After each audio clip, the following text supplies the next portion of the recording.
Ym 1938, mi roedd David Lloyd George a'i wraig Margaret yn dathlu eu priodas aur. One of us contentious, combative, stormy. That's my wife.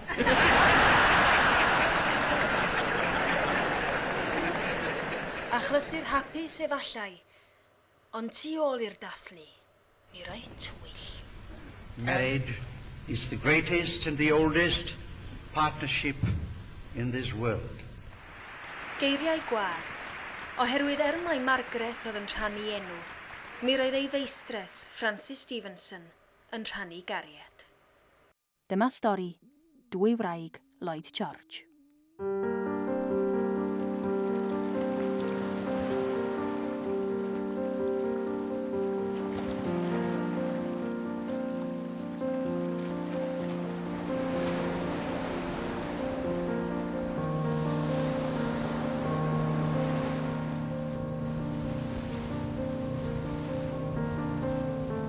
Yn brif weinidog, yn areithiwr medrus, yn arwr ddaru arwain Prydain trwy'r rhyfel mawr, mae Lloyd George yn ffigwr sydd wedi llenwi cyfrolau o'n llyfrau hanes.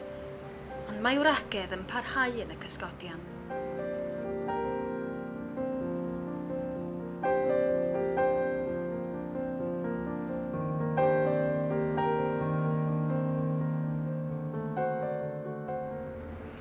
Mai merch o'r de dwi, mi ges i fy swino'n ifanc iawn gan hanes Lloyd George a'i deulu.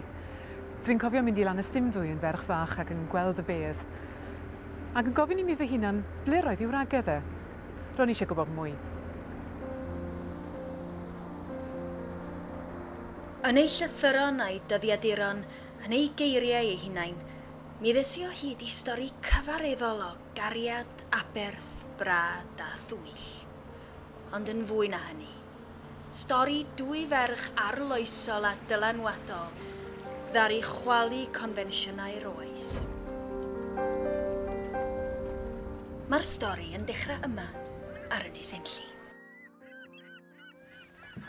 Mi ddoth Lloyd George yma, ydych chi'n dweud? Do, mi ddath ar y stemar o griciau. Mi fydda na lot o stemars dod yma, ydych hynny? Ie. Ar dripiau dydd, lle. Na ni, ie. O trip capel oedd hwn. O, ie, just y peth. Cysegredig. Ie, wel mae o, dal i fo. Diolch yn fawr. O, fes tad.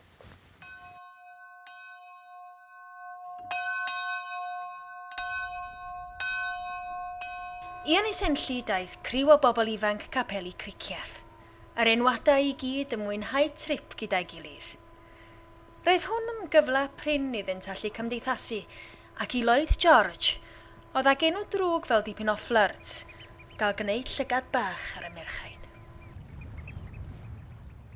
Mis Gorffennaf oedd hi, 1885 diwrnod poeth mae'n debyg, mi ddath criw o bobl ifanc o griciaeth lan yr arfordir, ag Lloyd George gyda nhw wrth gwrs, ac mi roedd Maggie Owen yma hefyd. Dyma'r ddau yn treulio'r diwrnod gyda'i gilydd. Mi sgwennodd Lloyd George yn ei ddyddiadur. Spent the day mostly with Miss Owen mynydd adnyfed. Enjoyed myself immensely. Allai gredu ni hefyd, mae e'n le arbennig iawn.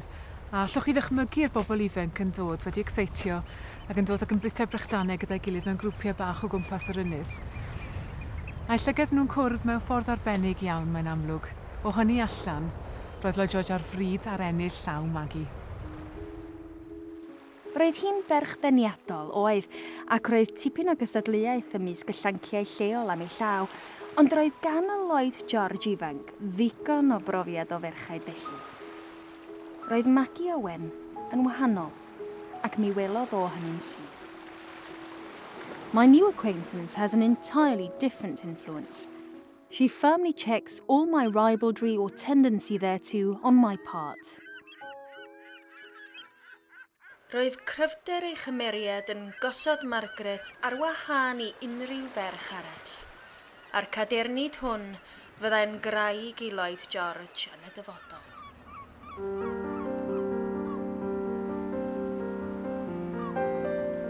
Ond ar hirddydd haf ar Enlli, dim ond sibrwd dau gariad oedd i glywed ar y gwynt.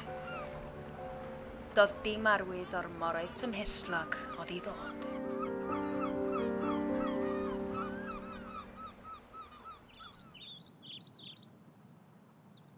Yng Nghricheth magwyd Margaret Owen. Dim ond tafliad carreg I ffwrdd o bentref genedigol Lloyd George yn Llanstymdwy, ond byd I ffwrdd mewn gwirionedd. Mae hwn yn le arbennig iawn. Mae'r olygfa yn ymestyn dros cricieth o'r môr i'r mynydd. Dim rhyfedd bod pobl y dre yn edrych I fyny at deulu mynydd adnybed. A does dim rhyfedd chwaith fod Maggie Owen wedi dal llygad Lloyd George. Ei fagwraeth tlawd yn siop y crydd, mi roedd wedi'w ddysgu'n gynnar I anelyn uchel iawn, ac mi roedd o'n benderfynol o gael gafal ar y ferch oedd yn cael ei ystyried yn catch y fro. Mi eisi am banad I Gaffi Moranedd I gyfarfod Elizabeth George, mwyn cael gwybod mwy. Dwi'n meddwl oedd hi'n cael ei nabod fel merch prydferth, fatha allan teip o ferch oedd David Lloyd George di mynd amdanyn nhw yn y gorffennol, ond dwi'n meddwl gen I bersonoliaeth hyfryd ac oedd hi'n dawel, oedd hi'n gadarn, oedd hi'n gryf. A nath hi'n neud Lloyd George gweithio'n galad am ei llaw hi hefyd I gael cusan neu date. Roedd Maggie'n dod o deulu o ffermwyr cefnog, meddodistiaid mawr uchel I parch. Hi oedd yr unig ferch a chanwy llygad I rhieni. Roedd Richard a Mary Owen yn medru fforddio rhoi pob cysur a chyfle I Maggie. A phon oedd hi'n 40 mlwydd oed, fe'i danfonwyd I ffwrdd I ysgol breswyl nodedig, rhywbeth oedd yn bir anghyffredin yn y cyfnod. Pan ddaeth yn ôl adra o'r ysgol yn ferch, ifanc, ddeniadol a ddysgedig, mi roedd na dipyn o gystadleuaeth am ei llaw, a disgwyliadau rhieni'n uchel iawn. Oedd gweinidog capel mawr oedd yn ddyn dipyn hun, fyswn i'n meddwl, dwi'n meddwl oedd oed I gofyn efo bendith I rhieni, fysa hi'n I berodi fo.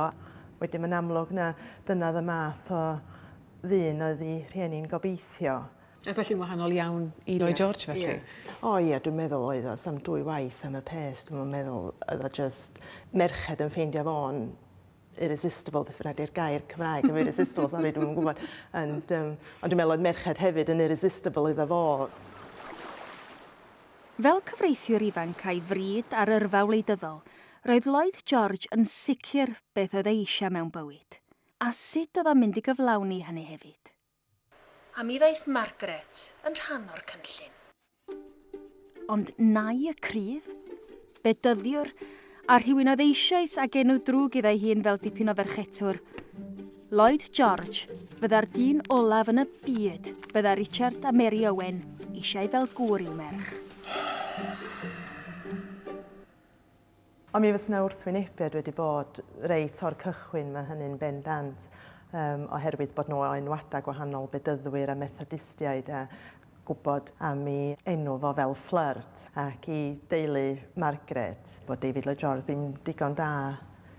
Very glad I waylaid Maggie Owen, induced her to abstain from going to the Seat by showing her by my erratic watch that she was too late, then for a stroll with her. Roedd rhaid i'r ddau garu'n gyfrinachol, ac felly fama fyddant yn dod I gysgod y lôn fel, ymhell o wyliadwriaeth ei rhieni. Mwyn trefnu cwrdd neu weithiau ymddeheirio am fethu cyfarfod, mi fydden nhw'n gohebu, ac yn gadael nodyn neu lythyr i'w gilydd, mewn twll yn y wal, o'n i'n ei alw the post office. Yn Gymraeg bydden nhw'n sgwrsio, ond yn sgwennu at ei gilydd yn Saesneg, oherwydd mae fellyr o'n wedi cael ei haddysgu. Mae hynny'n rhoi rhyw naws ffurfiol a chwrteisi bonheddig i'w llythyrau.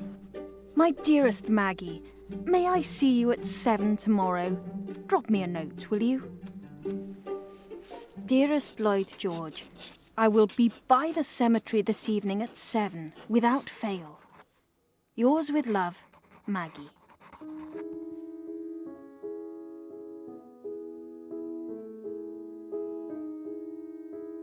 Cafodd Margaret ei hun mewn sefyllfa amhosib yn gorfod dewis rhwng ei chariad a'i rhieni, a'i cwlwm teulu neu cwlwm serch fyddai gryfa. My parents are angry with me one day and you another. I am on bad terms with one or the other continually. Well, I am very miserable. That is all I have to say, dearest day. and I hope things won't be long as they are now. My feelings are those of unflinching love for you. I have made my choice deliberately and solemnly. I must now ask you to make your choice. Choose between them and me. There can be no other alternative. Wrth geg y lôn fel, mae Catrin Johnson yn byw. Mae ganddi hi gof plentyn o Margaret a Lloyd George, ac o'n i'n awyddus iawn i gael ei chyfarfod. Pan bo chi mor interested? Wel, mi ddechreuais i drwy feddwl bydden ni'n sgwennu llyfr am dim Margaret. Ia. Oherwydd dwi'n meddwl bod digon o bobl yn gwybod am y gwaith da nath hi. Chi, dydy pobl yn rhoi y clod iddyn nhw. No. A nhw wedi gwneud lot o ddaioni. Ie, dwi'n cytuno efo chi. Dwi'n medmygu dim Margaret yn fawr. Ac felly sgwennes i'r llyfr am y merched y mywyd Lloyd George felly. O, dydwch chi hynny. Ie. Chwch ar rhain i gyd. Llwch chi weld yn gallwch yn y llun yma, chi'n dangos i mi gynne, bod hi'n rhan o'r gymuned. Na chi, oedd. Pwyso hefyd y wal yn siarad â'r cymdogion. Ia, oedd hi'n rhannu hynna pwyso de bawb bob dolyg. Oedd, a wydde chi, oedd hi bob garden ffit, a beth felly, oedd hi yn agor neu ydy mynd i rhywbeth sa'n beth felly. Fydde hi siŵr o fod ydy prynu rhywbeth. A fydde hi siŵr o ddod rhyw jumper neu rhywbeth bob un i ni gyn o bach lawr o'n de. Os o'n i'n meddwl lot o'r plant de. Oedd, mi roedd hi'n doedd. Oedd. Ie, felly oedd pobl yn ei hoffi hi. Oedd. Oedd hi'n ddangos boneddig iawn, chwarae teg iddi. Ac o'n i fel anwad ar bawb te. Chi, so rhaid chi bahafio te. Os yna'n pel yn mynd drosodd i'r ardd, os hi o gwmpas de. Wan, dros na amser. Ar ôl cael sgwrs gyda Catrin, ro'n i'n teimlo mod i'n deall dipyn mwy am gymeriad Maggie Owen. Ar ôl 2 mlynedd o garin gudd, mi roedd Margaret wedi gwneud ei phenderfyniad. Well then, if you will be as true and faithful to me as I am to you, it will be all right.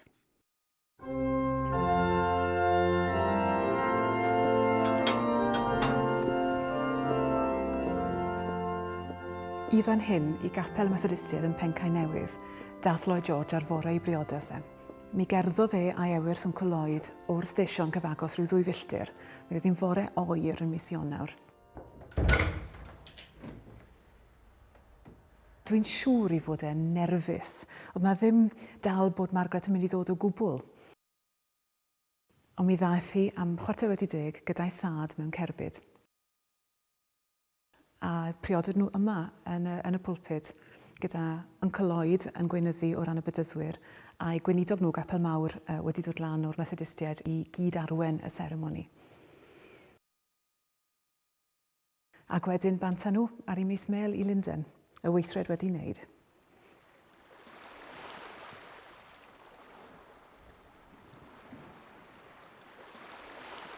Roedd Margaret ar ben ei digon.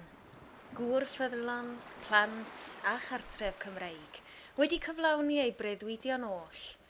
Neu o leia, dyna sydd oedd pethau'n ymddangos ar y pryd. Yn gynnar yn ei perthynas, mi sgwennodd Lloyd George at Margaret gan ddweud, "Men's lives are a perpetual conflict. The life that I have mapped out will be so specially as a lawyer and politician." Efallai dylai hi fod wedi gwrando. O'r dechrau, mi roedd gorwelion Lloyd George lot ehangach na cricieth.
Mae bod yn fywgraffydd fel bod yn detectif.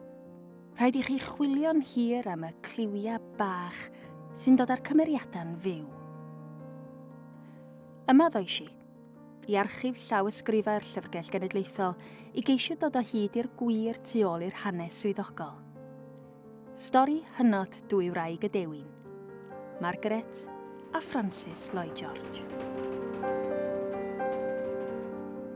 Graham Jones yw un o brif archifwyr y Llyfrgell Genedlaethol a mae o'n arbenigwr ar hanes Lloyd George. Swn i'n medru treulio oriau'n gwrando arno fo. Un o'r llythyron dwi'n hoffi fwyaf yw'r 1896 pan mae hi yn mynd aros yn Cricieth a magu'r plant a chwarae'r rhan yn y gymdeithas.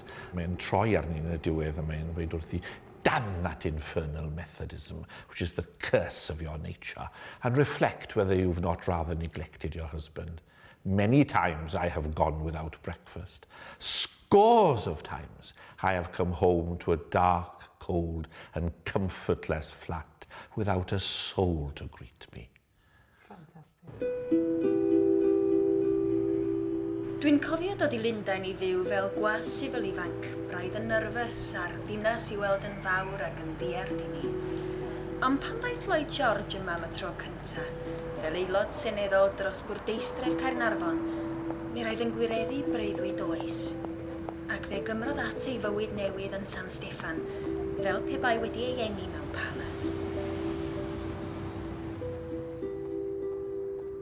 I never enjoyed my life as I did then.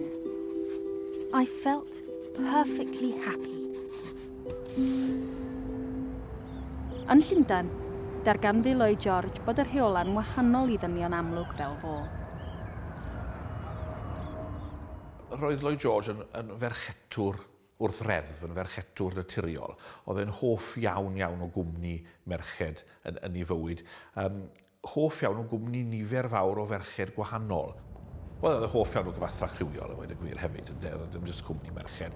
A fe nath yna bara nes bod yn hen ddyn, nath yr awydd yma ddim dirywio na lleihau o gwbl. Yn y blynyddoedd cynnar yn Llundain, mi roedd gan Lloyd George rwydd hynt i'w wneud fel ag ymuno. Dim ond iddo gadw draw o'r llysoedd ysgariad, doedd neb yn mynd i hela clecs am ei fywyd lliwgar. Ond lle oedd Margaret? Yn y cyfnod cynnar yma, mi ddari hi benderfynu aros adra, a mae llawer un wedi ei beio hi am esgeluso ei gŵr. Erbyn 1894, oedd gyda nhw 4 o blant o dan 5 oed. Felly oedd digon o waith gyda hi adre. Hefyd oedd hi'n gallu cael help a chymorth a chefnogaeth i rieni. Oedd yn dwlu ar y plant. Hyd yn oed, os nag o'n nhw'n orhoff o Lloyd George, o'n nhw yn meddwl y byd o'r plant. Ac roedd hi'n meddwl am Lundain fel dinas fawr anghysbell, diarffordd. Roedd gen i ddim ffrindiau agos na. Ac roedd hi'n llawer iawn y pisach ar yr aelwyd yn Cricieth. Mewn un llythyr o'r cyfnod, mi ddaru Lloyd George ei chyhuddo o fod yn fam dda, ond yn wraig sal. Ond nid felly roedd hi. Mi roedd Margaret yn dyheu am gwmni ei gŵr.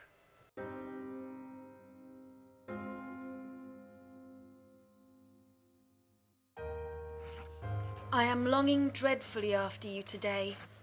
I go to every room in the house to find traces of you having occupied it. I find but little traces, but when I do, I relieve myself in tears.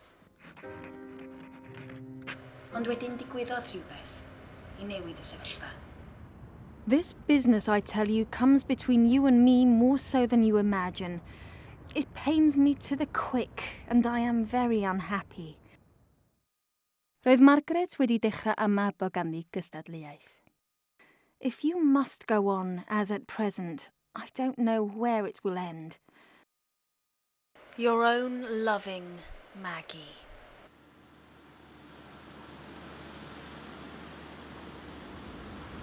Mae llythyrau Margaret o'r cyfnod hwn yn dor calonus.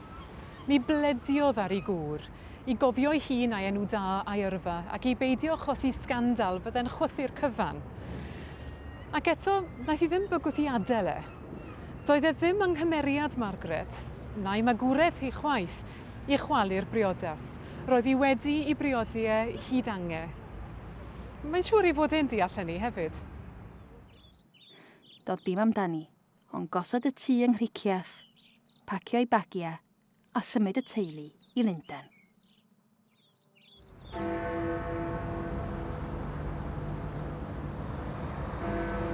Gyda Margaret wrth ei ochr, daeth Lloyd George yn un o wleidyddion mwyaf amlwg ei genhedlaeth. Yn aelod dylanwadol o gabinet yr Hyddfrydwyr ac yna, ym 1918, yn ganghellor y Trysorlus. Roedd y bachgen bach o Lanstimdwy wedi cyrraedd uchaldera mawr, a Maggie Owen, y ferch o Fynydded Nyfed, yn dringo i'r brig gydag ef. Ond serch hynny, doedd bywyd ddim yn ddedwydd iddo ef a Margaret. Thanks very much. East Castle Street, please. Cafodd y ddau ergyd enbyd pan fu farw ei merch hynaf, Mair Eluned, o peritonitis, a hitha ond yn 2 flwydd ar 15.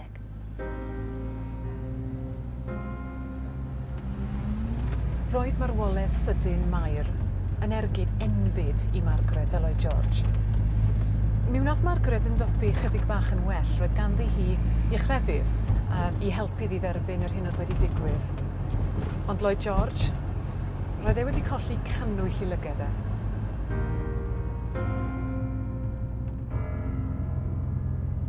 Punai o unigedd neu mewn cais i lan o'r gofod ar ôl colli Mair. Ym 1911, dechreuodd Lloyd George berthynas newydd, fyddai'n newid ei bywydau am byth. Mewn capel Cymraeg yng nghanol Llundain, roedd hi'n sul arbennig, sul Lloyd George.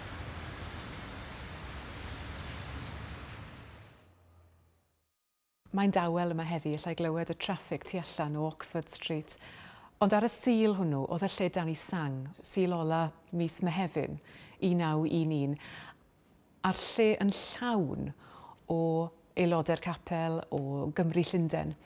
Ac ar goll yn y môr yma o Gymru, mi roedd un Saesnes ifanc, Francis Stevenson, wedi dod i glywed y dewin. Doedd yr athrawes ifanc 20 oed ddim yn deall yr un gair, ond serch hynny cafodd ei swyno gan ei eiriau. I listened to his silver voice, and although he spoke entirely in Welsh, I felt in some mysterious way drawn into the orbit of his influence.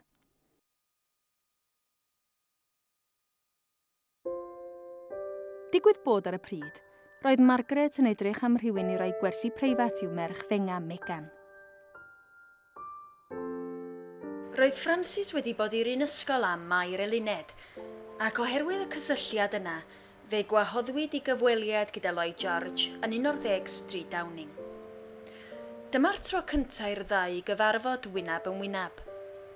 Roedd Francis yn ifanc, yn ddeniadol ac yn enigmatig, ac efallai hefyd i bod hi'n atgoffa Lloyd George o Mair. Mi gafodd hi gynnig y swydd yn syth, ac o'r eiliad hynny, fe drowyd byd Francis Stevenson ben i weired. I left Downing Street under the impression that I was a free and independent person. In truth, I was enslaved for the rest of my life.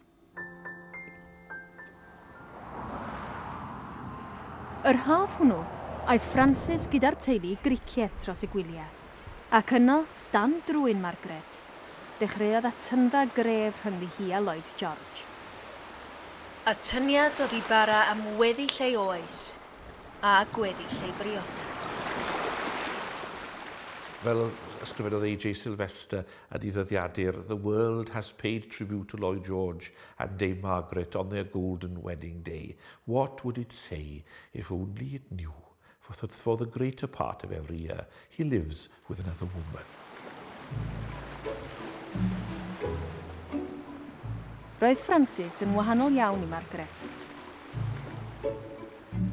Roedd Margaret mor Gymreig ar bryniau, tra roedd Francis yn fwy bohemaidd, yn hanner Ffrances a gradd mewn clasuron. Roedd hi'n suffragette ac yn cymryd diddordeb byw mewn gwleidyddiaeth. Ond yn fwy na hyn oll, mi roedd hi'n ifanc ac yn ddel, ac yn barod i syrthio wrth draed y dewin. That summer did so much to me and for me. It was 1911, the summer of perpetual sunshine, sea, sun and mountains. Such a combination of beauty I had never before experienced.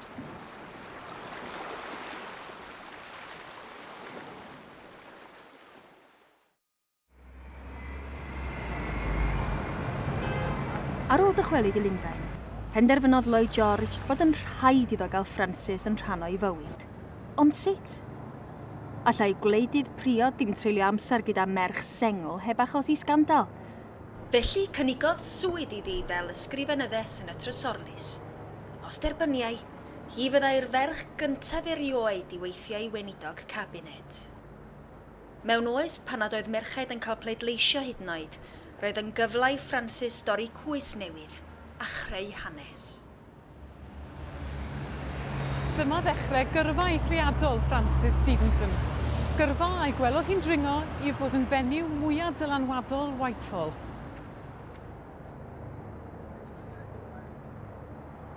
Ond dim ond blwyddyn yn ddiweddarach, daeth crisis rhyngwladol i dorri ar ei dedwyddwch. Roedd rhyfel wedi dechrau yn Ewrop. Roedd rhyfel arall ar fi'n ffrwydro hefyd, yn Rhif 10.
Erbyn 1916, roedd bydd cyfarwydd Margaret Lloyd George yn deilchio'n man. Yr hyfel mawr yn ei amterth a'i meibion yn ymladd ar y cyfandir. Ei gŵr yn ganolog i'r llywodraeth, yn flaenllaw fel gweinidog arfau, wedyn yn weinidog yr hyfel, cyn cymryd y cam eithaf oll a symud i mewn i Rhif 10 ei hun. Ond erbyn hyn, roedd rhywun arall hefyd yn cydgerdded gyda nhw.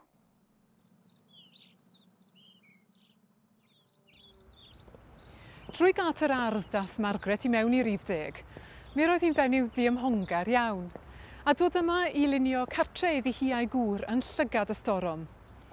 Ond mi roedd ganddi ddwy dasg anodd. Sut oedd ymddwyn ag urddas drwy rhyfel byd, a hefyd sut oedd ennill y frwydr ar ei heilwyd ei hun.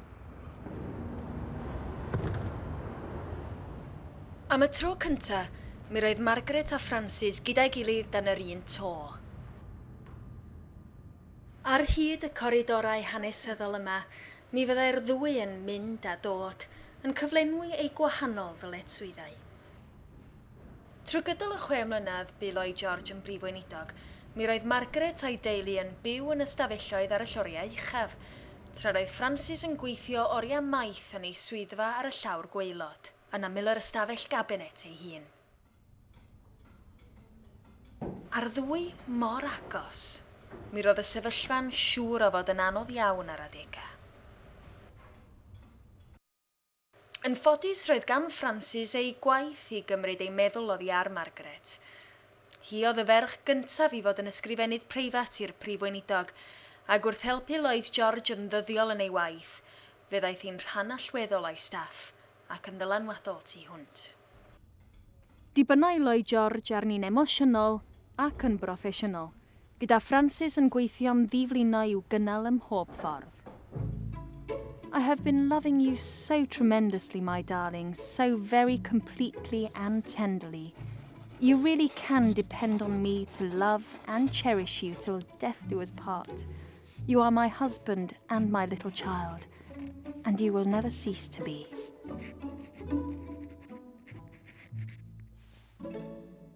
Os allai Francis ymgolli hun yn ei gwaith, roedd gan Margaret hefyd dasg anferthol wrth fynd ati i gyflawni ei rôl newydd gyhoeddus. Yn rhif 10 Downing Street erbyn hyn, mae gwraig arall yn magu theulu ac yn wynebu'r un sialens. Sarah Brown sy'n troedio'r coridorau erbyn hyn. Well, if we come in here, this is the white parlour, so I think this is probably a room that was quite significant for Margaret, you think? Yes, I think that she would have taken this room for her own sitting room, because of course the family used this as a private dwelling. It's very different these days, I guess.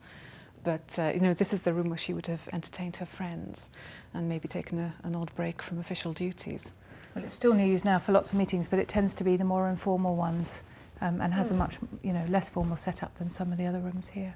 I think it looks a bit feminine as well, you know, the Turners and the beautiful sculpture there gives it a little bit of a more cosy feel, don't you think? Florence Nightingale over there in the corner, so yeah, another strong woman. Absolutely.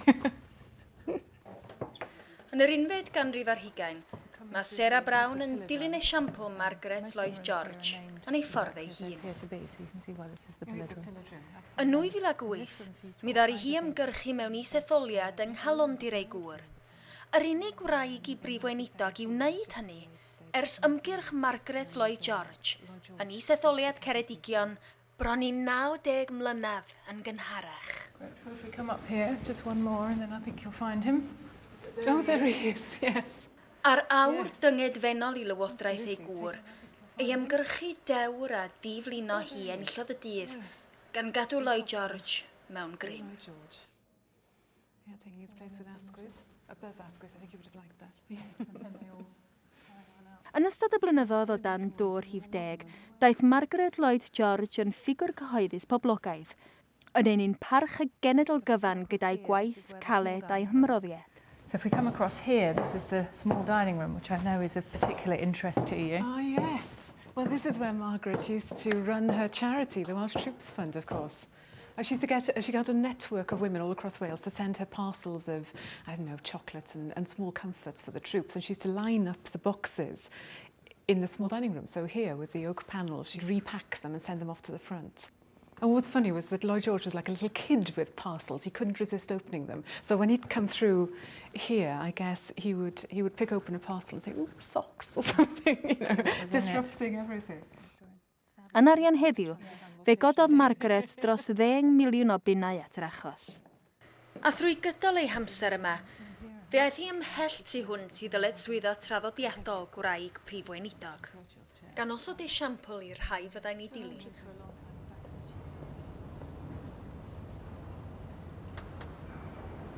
Does na ddim llyfr canllaw wrth ydi fod yn wraig i brif weinidog. Dyw e ddim yn swydd gydnabyddedig fel mae hi yn America er enghraifft. Ond mi dorodd Margaret gwys newydd. Hi oedd y wraig fodern gyntaf yn rhif 10. Ond mi roedd un cwestiwn yn parhau. Sut yn y byd lwyddodd Margaret ddelio efo Francis? Mi eis I chwilio am yr atab yn archif tir arglwyddi. Oedd y ffaith I Lloyd George ddewis dynas sengl fel Francis yn, wel, dim llai na scandal. Ond fel mae lot o bobl yn deud tu ôl I lot o ddynion llwyddiannus, mae yna rhyw ferch neu gwraig sy'n gweithio'n hynod galed ac yn amlwg oedd Francis yn un o'r bobl yma. O'n I ar fy ffordd I gyfarfod rhian Medi Roberts, sydd wedi gweithio'n San Steffan ers 15 mlynedd, ac felly'n deall y rôl Francis i'r dim. Ond fel merch o bentra bach yng Ngogledd Cymru, mae hi hefyd yn gallu uniaethu â sefyllfa Margaret. Allai o'n dychmygu, dweud y gwir, I Margaret mynd o griciaeth I Lundan, o tre bach i'r ddinas yma'n llawn o bobl. Mae rai bod o wedi bod yn dipyn o ysgytwad. Un o'r bethau sydd yn anodd I bobl gredu dyddiau yma yw nad oedd bobl yn criciaeth yn ymwybodol o gwbl o sut oedd Lloyd George yn ymddwyn yn Llundain. Ydy hynny'n gredadwy?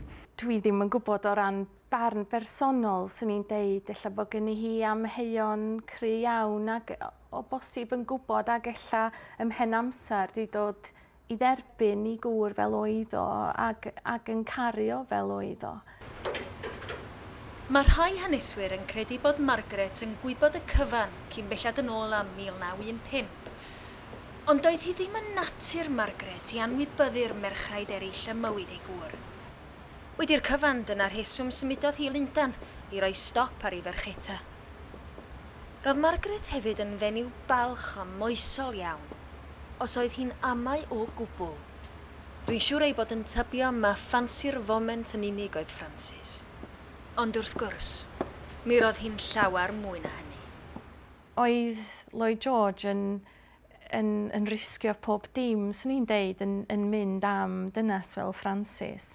Ond yn amlwg oedd yna rhywbeth amdani oedd yn apelio at fo yn gry iawn a gallai feddwl hefyd bod yn leidydd yma, mae'n gallu bod yn fywyd eitha unig. Wedyn bydda cael rhywun wrth eich ochr chi sydd yn deall yn llwyr y gwleidyddiaeth yn amhrisiadwy, swn i'n meddwl.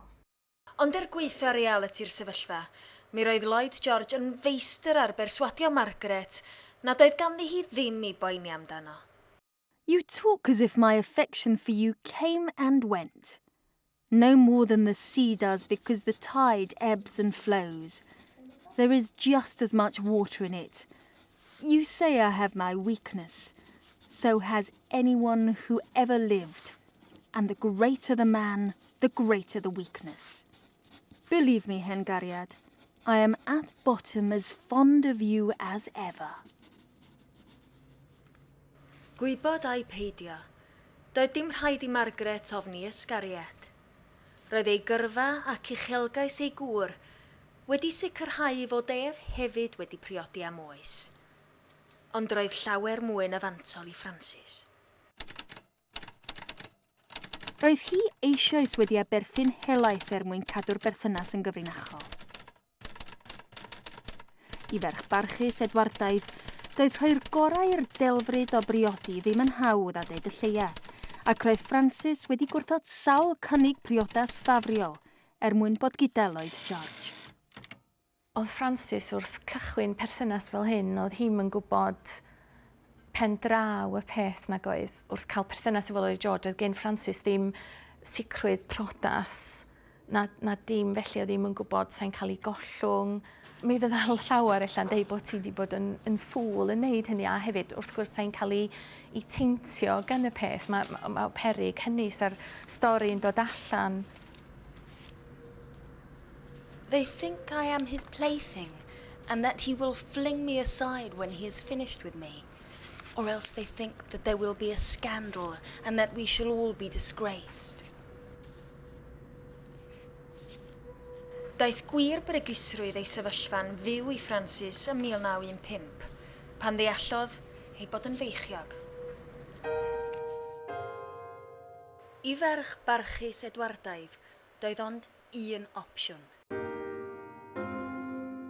Ei bod wedi dyhau i gael plentyn gyda Lloyd George, bu raid i Francis wynebu reality'r sefyllfa a chymryd y cam anghyfreithlon a pheryglus o drefnu erthyliad.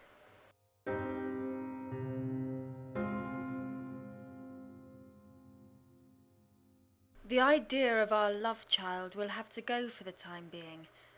I cannot be responsible for the ruin of LG's career.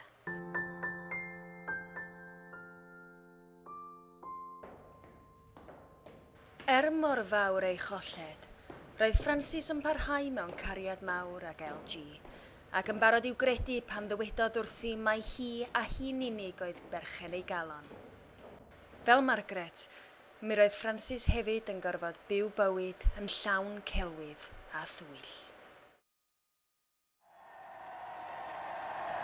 Ar fore oer yn Hachwedd 1918, ildiodd y gelyn yn eil. Yn rhif 10 y prynhawn hwnnw, aeth Margaret a Lloyd George un o'r ystafelloedd gwely chwifio at y dorf a mwynhau'r dathlu.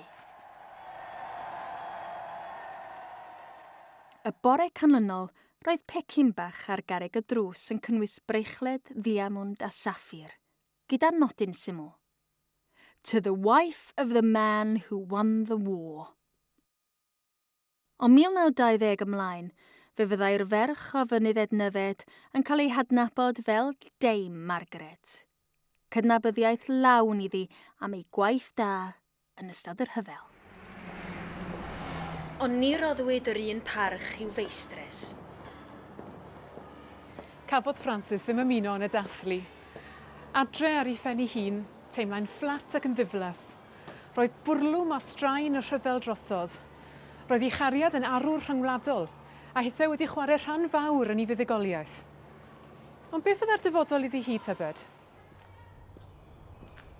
I Francis, byddai'n 20 mlynedd arall cyn i'r rhyfel ddod i ben.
Gyda diwedd yr rhyfel, daeth dechrau newydd yn hanes y triongl cariad. David Lloyd George, ei wraig Margaret, a Francis Stevenson. A byddai genedigaeth plentyn siawns yn cymlethu'r sefyllfa drachefn.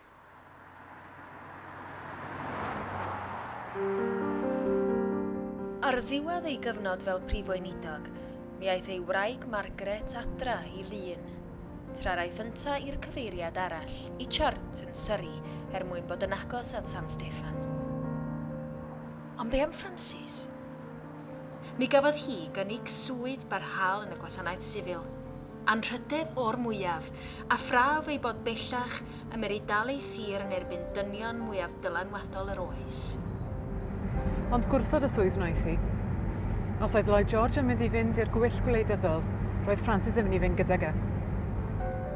Bron y de oedd enw ei gartref newydd, ond pen ôl y de fyddai Margaret yn ei alw am byth. Oherwydd cyn iddi fynd nôl i griciaeth, mi roedd Margaret wedi darganfod y gwir am Francis a Lloyd George.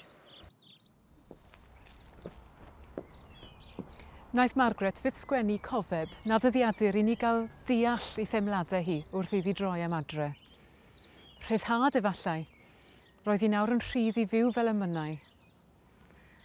Ond mi roedd mynd adre yn gyfaddefiad o fath, mae Francis nid hi oedd dewis i gŵr. Teimladau cymysg iawn dybiau ni. Am 7 mlynedd, dyma sy'n bu pethau. Treiliau Lloyd George ei amser gwyliau gyda'i deulu yng Nghriciaeth a gweddill yr amser gyda Francis and Churt. Ond wedyn digwyddodd rhywbeth i newid y sefyllfa. It really has happened this time, my love, and I am so thrilled about it, and hope that you will be too. Everybody thought that LG was my father, except that my mother never said so. Mi ddes i nabod Jennifer Longford, merch Francis, 2 flynedd yn ôl, ond dyw hi erioed o'r blaen wedi siarad yn gyhoeddus am ei phlentyndod. Just before she died, she wrote a letter in which she said, "Your father said this, that or the other," and it was obviously LG. But that was before she died, long after he had. Ganed Jennifer yn 1929, ond mwyn osgoi unrhyw amheuaeth mae Lloyd George oedd y tad, mi benderfynodd Francis ddweud wrth pawb, gan gynnwys Jennifer ei hun, ei bod wedi'w mabwysiadu.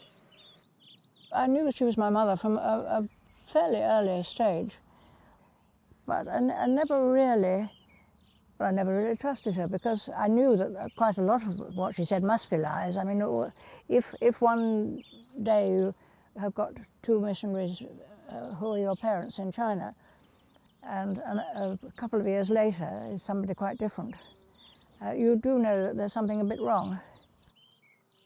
Gweitha'r ffaith ei bod wedi dyheu am gael bod yn fam, doedd y reality ddim cweit mor felys i Francis. Dyma'r fenyw oedd wedi bod yn cydweithio gyda gwleidyddion mawr ei hoes.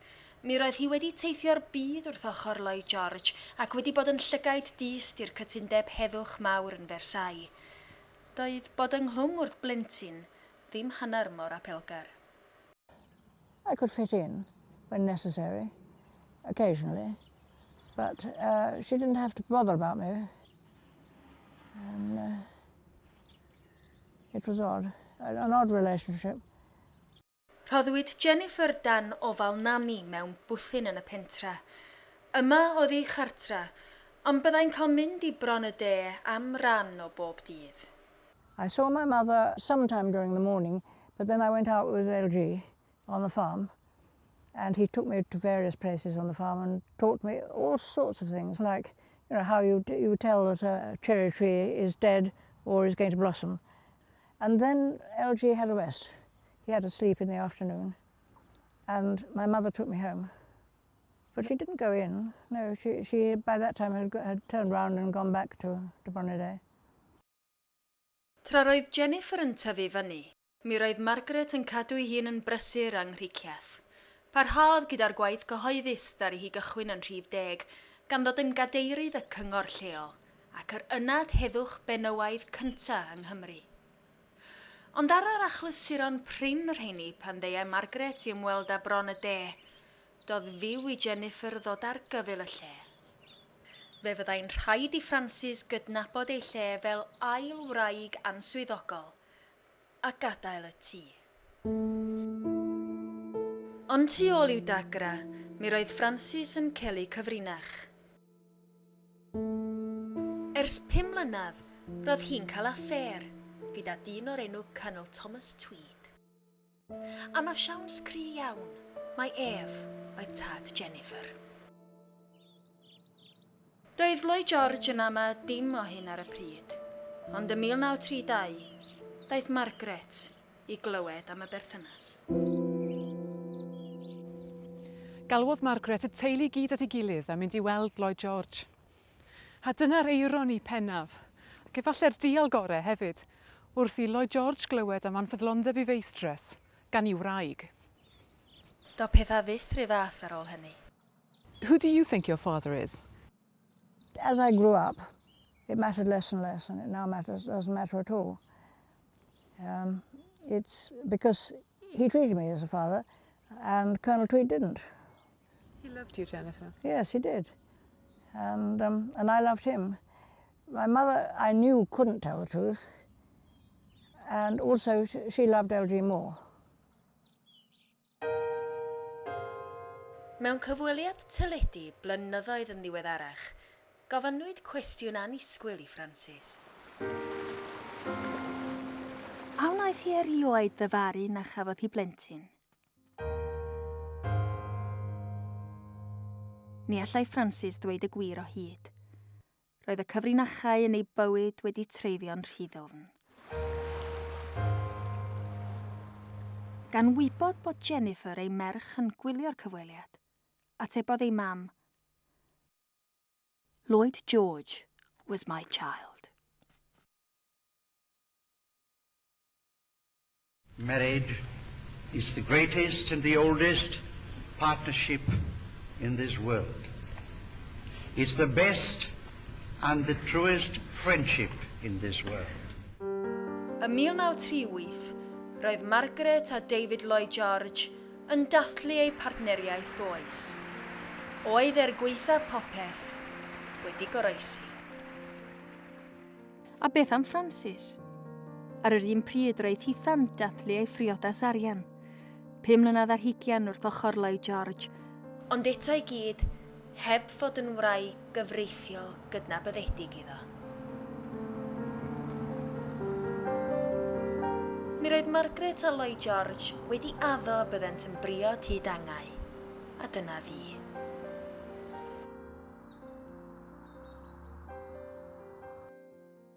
Pan fu farw Margaret yn 1940, roedd Lloyd George yn rhydd I briodi Francis, a dyna naeth yn y diwedd, gweitha gwrthwynebiad chwyrn y teulu. 2 flynedd yn unig gawsant fel gŵr a gwraig.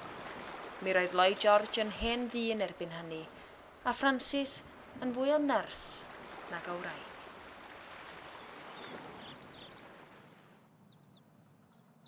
Ym mis Mawrth 1945, fe fu yntaf farw'n dawel, wrth ffenest fawr am hentraf bach ei enedigaeth.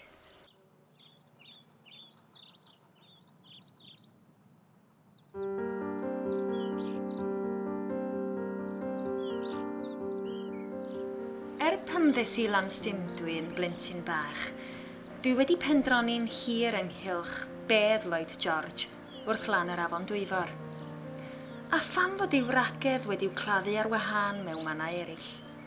Margaret gyda Mair a Luned ym mynwent criciaeth a Francis nôl yn chart. Erbyn hyn, dwi'n credu mod i'n deall dipyn mwy. I mi, mae'r ffaith bod y beddau ar wahân yn tanlinellu pa mor annibynnol oedd y gwragedd erbyn diwedd. Mi roedd gan Margaret I gyrfa gyhoeddus a'i phlant a'i wyron ac wyresau o chwmpas hi. Mi roedd gan Francis hefyd blentyn erbyn diwedd, ac wedi cael y parchusrwydd oedd hi'n deheu amdano fe ers cyhyd. Y naill a'r llall wedi llwyddo ail ddiffinio beth oedd hi fod yn wraig I wleidydd. Mi ddioddefodd y ddwy boen ag eiddigedd wrth gwrs, ond mi gafodd y ddwy bywydau eithriadol, hefyd oherwydd y cysylltiad â Lloyd George. Dyna oedd y boen a'r fraint o fod yn wraig i'r dewin. Francis a Margaret Lloyd George, 2 wraig eithriadol.